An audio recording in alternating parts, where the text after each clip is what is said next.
அருண் மற்றும் மீனா இருவருக்கும் சமீபத்தில்தான் திருமணம் நடந்தது. கல்யாண வீட்டின் சத்தமும் உறவினர்களின் சிரிப்புகளும் முடிந்து அவர்கள் முதல் முறையாக தனியாக புதிய வாழ்க்கையை தொடங்கினர். மீனா வெட்கத்துடன் புதிய வீட்டிற்குள் கால் வைத்தாள். அந்த வீட்டிலிருந்த ஒவ்வொரு பொருளும் அவளுக்கு புதிதாக இருந்தது. ஆனால் அருணின் அன்பான பேச்சு அவளின் பயத்தை மெதுவாக குறைத்தது. அடுத்த நாள் காலை மீனா முதல் முறையாக தனது கணவருக்காக காஃபி செய்தாள். காஃபி சற்று அதிகமாக இனிப்பாக இருந்தாலும் அருண் அதை மிகவும் ரசித்து குடித்தான். அந்த சிறிய தருணம் கூட மீனாவின் மனதில் பெரிய சந்தோஷத்தை உருவாக்கியது. நாட்கள் மெதுவாக நகர்ந்தன.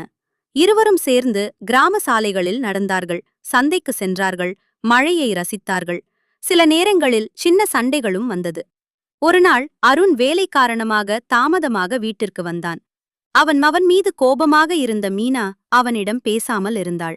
ஆனால் அருண் பூ வாங்கி வந்து மன்னிப்பு கேட்டபோது அவளின் கோபம் கரைந்துவிட்டது. மீனா சமைக்கும்போது அருண் அவளுக்கு உதவி செய்வான். சில நேரங்களில் காய்கறி வெட்டும்போது தவறு செய்து மீனாவிடம் சிரிப்பை வாங்குவான். அந்த சின்ன சின்ன தருணங்களே அவர்களின் காதலை இன்னும் அழகாக்கியது. ஒரு இரவு மின்சாரம் போய்விட்டது. மெழுகுவர்த்தி வெளிச்சத்தில் இருவரும் நீண்ட நேரம் பேசிக் கொண்டிருந்தனர். அந்த இரவில் அவர்கள் ஒருவரின் கனவுகளையும் எதிர்கால ஆசைகளையும் பகிர்ந்து கொண்டார்கள். காலம் செல்ல செல்ல அவர்கள் கணவன் மனைவியாக மட்டுமல்லாமல் நல்ல நண்பர்களாகவும் மாறினர்.